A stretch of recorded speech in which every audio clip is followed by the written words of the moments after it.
আমাদের আজকের রেসিপি হলো ডিম তড়কা। তো চলে এসো বন্ধুরা, রেসিপিটি দেখে নেওয়া যাক। তড়কার ডালটাকে 5 থেকে 6 ঘন্টা ভিজিয়ে রাখা হয়েছিল আগে। আমি তড়কার ডালের সঙ্গে কয়েকটা রাজমা ভিজিয়ে দিয়েছিলাম আমার মেয়ের জন্য। ও আবার রাজমাটা খেতে ভালোবাসে, তো যার জন্য মেয়ের জন্য রাজমাটাও দিয়ে দিয়েছিলাম একসঙ্গে। তো তড়কার ডালটাকে ভালো করে ধুয়ে সিদ্ধ করে নিতে হবে। উনুনে সিদ্ধ বসিয়ে দিয়েছি, সিদ্ধটা প্রায় হয়ে গেছে।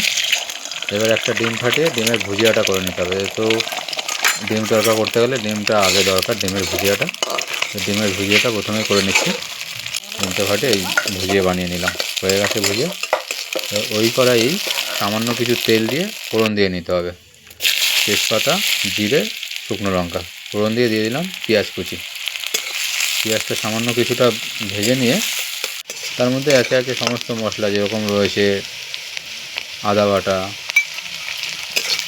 বাটাটা একটু নেড়ে চেড়ে তারপর দিয়ে দেবো রসুন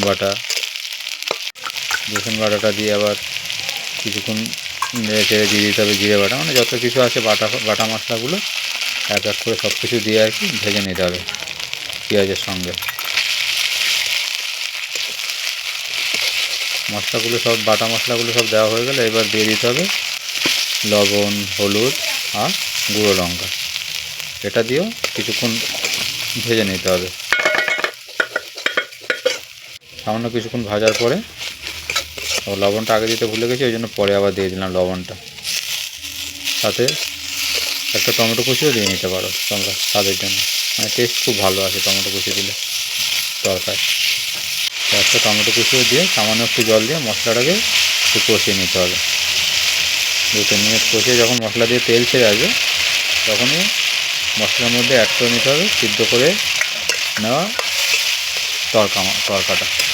দেখো আমি রাজমাটা ম্যাশ করে নিই, তরকাটায় হালকা ম্যাশ করে নিতে হয়েছে, যেহেতু তরকা করতে গেলে একটু ম্যাশ করে নিতে হয়। আমি রাজমাটা সরিয়ে রেখেছিলাম, কেননা মেয়ে রাজমাটা খাবে গোটা, তো ওই জন্যই রাজমাটা গোটা রেখেছি, ওটা পরে অ্যাড করব।